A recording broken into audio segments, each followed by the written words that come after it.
حدود طائر سدرا حضور جانتے ہیں، کہاں ہے عرش معلا حضور جانتے ہیں۔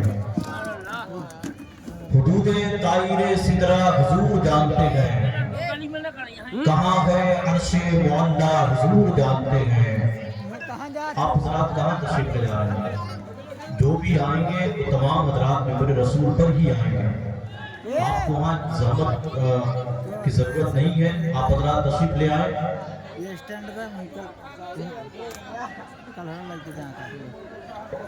انتظامیہ جو ہے وہ خیال رکھیں ان چیزوں کا۔ بیٹھ جائیں، بیٹھیں۔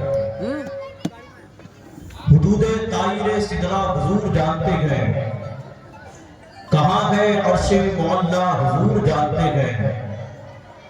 بروز حشر شفاعت کریں گے چن چن کر، ہر ایک غلام کا چہرہ حضور جانتے ہیں۔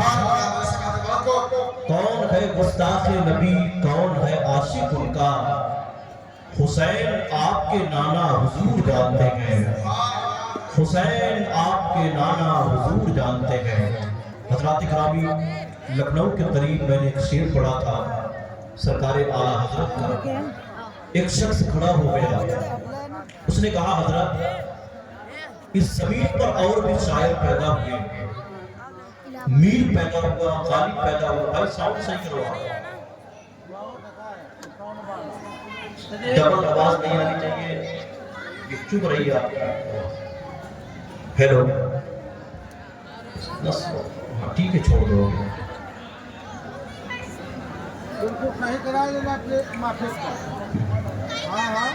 اعلیٰ حضرت سرکار نے کیا کہا؟ تھوڑی اور آواز پتلی جو ہے نا اس کو صحیح کرو، بیس تھوڑا سا ڈالو اور سادہ کر دو۔ یہ ڈبل آواز جو ہے نا یہ نہیں ہونی چاہیے، ٹھیک ہے؟ آپ باقی مشین ہے، آپ کو کوئی کچھ نہیں ہے، مشین کا کام۔ تو انہوں نے کہا کہ اعلیٰ حضرت کتنے شعر کیوں پڑھتے ہیں؟ اور بھی شاعر پیدا ہوئے، دوسروں کے بھی شعر پڑھا کریں۔ آپ حضرات اعلیٰ حضرت کے عاشق ہیں نا؟ ایسے بولیے، ہاتھ نہیں اٹھ رہے ہیں، کیا سمجھوں میں؟ عاشقوں میں ہے نا؟ الحمدللہ۔ ابھی کچھ ہی دیر کے بعد رضا کا خون جن کے وجود میں رقص کر رہا ہے وہ ذات نور ممبر ناز پر انشاءاللہ العزیز ہوگی۔ اعلیٰ حضرت کتنے شعر کیوں پڑھے جاتے ہیں؟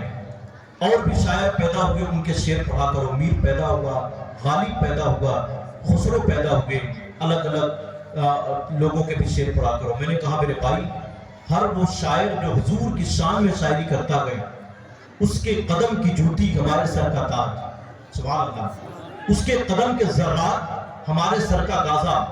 کہا مطلب؟ میں نے کہا پوری زندگی اعلیٰ حضرت نے اپنے باپ دادا کی تعریف نہیں کی ہے۔ جب بھی قلم اٹھایا گئے امام محمد رضا نے تو لکھا گئے جس کے ماتھے شفاعت کا صحرا رہا، اس جبین سعادت پہ لاکھوں سلام۔ اعلیٰ حضرت قلم اٹھاتے ہیں تو حضور کے لب کے بارے میں لکھتے ہیں، پتلی پتلی گل قدس کی پتیاں، ان لبوں کی نزاکت پہ لاکھوں سلام۔ اعلیٰ حضرت قلم اٹھاتے ہیں تو حضور کے سماعت کے بارے میں لکھتے ہیں، دور و نزدیک کے سننے والے وہ کان، کانے لالے کرامت پہ لاکھوں سلام۔ اعلیٰ حضرت کے بارگاہ میں ایک شخص حاضر ہوا، اس نے کہا حضور یہ بتائیں کہ اس زمین پر حاتم طائی سے بڑا سخی کوئی نہیں گزرا۔ ایک بادشاہ ہے، اس کا نام آپ بھی جانتے ہوں گے، اس کا نام ہے حاتم طائی۔ کہا کہ اتنا بڑا سخی تھا کہ اس کے 7 دروازے تھے۔ جب کوئی سائل مانگنے والا بھکاری جب جاتا تو پہلے دروازے پر جاتا، بھیک لیتا، حاتم طائی بھیک دیتا، وہی بھکاری پلٹ کر دوسرے دروازے پر جاتا، وہاں پر بھی حاتم طائی اس کو بھیک دیتا۔ دروازے 7 ہیں، بھکاری ایک ہے، دینے والا ایک ہے۔ حاتم طائی ایک بھکاری کو 7 دروازوں پر بھیک دیتا، گویا اس سے بڑا سخی اس زمین پر کوئی نہیں گزرا ہے۔ خدا کی قسم، بریلی کے قلندر کو جلا لایا ہے۔ امام اہل سنت نے کہا اپنی زبان بند کر، اتنا بڑا سخی ہے تو ایک دروازے پر اتنا دے دیتا کہ پلٹ کر دوسرے دروازے پر جانے کی ضرورت نہیں پڑتی۔ تو کہا پھر سخی کون ہے؟ کہا سخی دیکھنا ہے تو پلٹ مدینے کی طرف۔ ایک مرتبہ میرے نبی نے جابر کو جو دیا تھا، کہا خود بھی کھا، پڑوسیوں کو بھی کیا، قیامت تک کھاتے رہا۔ کہا مطلب؟ کہا قوم دیتا ہے، دینے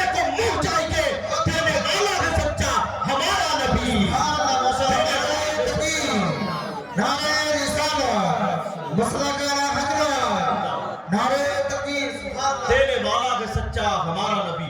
اب 4 مصرے پڑھ رہا ہوں. میں سمجھتا ہوں اگر زندہ لوگ بیٹھے گئے تو یہ زندگی کے اندر یہ شعر گھسے گا اور ان کے قلب تک پہنچے گا. ان کی زبان سے ایک صدا نکلے گی. کیا نکلے گا؟ ارے بولیے بولیے, کیا نکلے گا؟ سنیے شعر کہ چراغ عشق نبی جلانا, جلا کے رکھنا کمال یہ ہے. چراغ عشق نبی جلانا, جلا کے رکھنا کمال یہ ہے. ہوا کی زد میں, ہوا کی زد سے اسے بچانا, بچا کے رکھنا کمال یہ ہے. چراغ عشق نبی جلانا, جلا کے رکھنا کمال یہ ہے.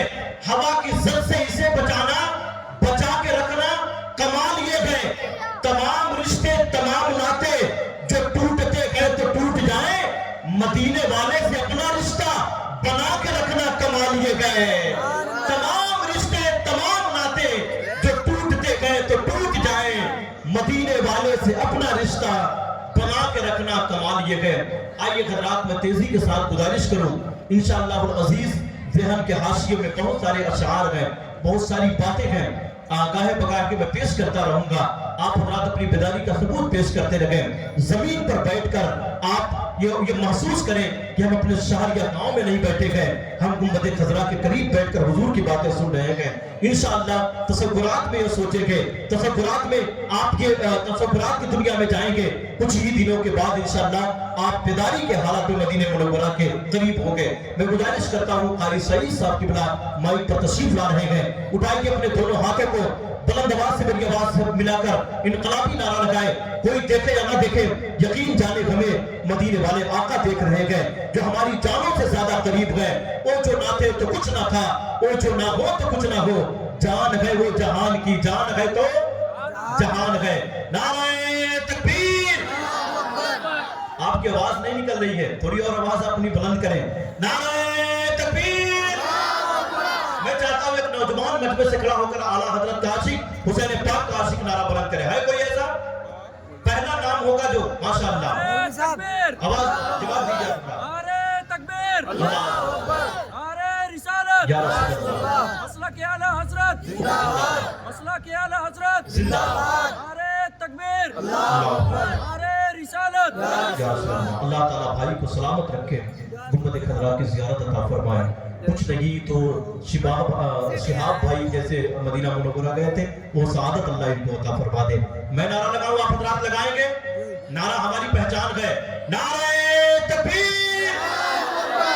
پوری آواز بلند نہیں ہو رہی ہے. نعرہ تکبیر, نعرہ رسالت, مسلک اعلیٰ حضرت, فیضان اعلیٰ حضرت, بستی بستی قریہ قریہ, فیضان حضور تاج الشریعہ, مدرسہ عزیزیہ اصلاح المسلمین, جشن دستار بندی. نعرہ تکبیر, نعرہ رسالت. دلوں میں عشق نبی کے چراغ جلتے گئے, دلوں میں عشق نبی کے چراغ جلتے گئے, جبھی تو گھر میں خوشی کے چراغ جلتے گئے. یزیدیت کی ہوا اسے کیا بجھائے گی, کربلا میں جو علی کے چراغ جلتے گئے. لائٹ چالو کرنا بھائی, یوٹیوب چالو کرنا. ہاں ویڈیو بنا. کتنے منٹ کی ہے؟ 8-9 منٹ کی.